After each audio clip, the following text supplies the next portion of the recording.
guys, this looks like a fun one. We're given a square and a semicircle and these two segments right here. We know this one has a length of 25, but we don't know the length of this one. This is day 12 of the 2025 Advent calendar. It was supposed to be finished in December, but I'm still working on it. Hopefully I'll be done by the end of January. And if you want to try this one, pause it right now because I'm going to solve it in 3, 2, 1. First, let's focus on the semicircle. Anytime you have an inscribed angle that sits on a diameter, it will always be a right angle. Here's some notes right here. So we know that these two lines have to meet at right angles. And now I think we're done with the semicircle. Next, I want to focus on this quadrilateral. This angle right here is a right angle because this is a square. And then this angle will also be a right angle because it's the same angle. Let's call this angle alpha and this angle beta. And now we can write an equation for the interior angles of this quadrilateral. It'll be alpha plus beta plus 90 plus 90 equals 360 degrees. Next, we can subtract 180 from both sides, and that'll leave us with alpha plus beta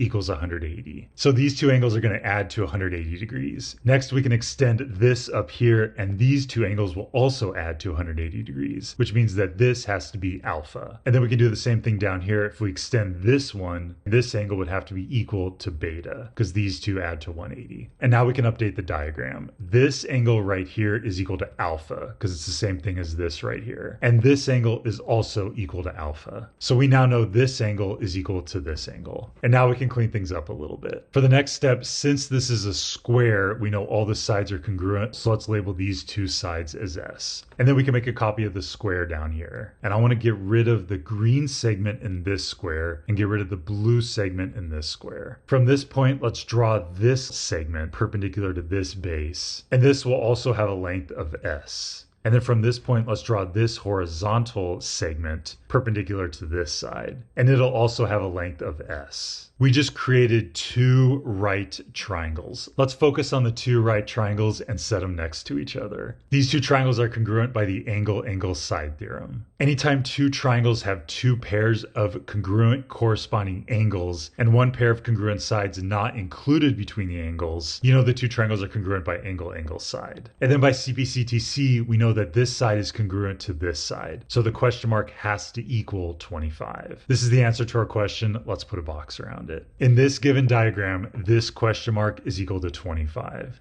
How exciting. And here's the question for day 13. We're given a square and a diagonal, and each of the parts are equal to 4. And it's asking what is the total shaded area. This looks like it'll be a fun one. How exciting.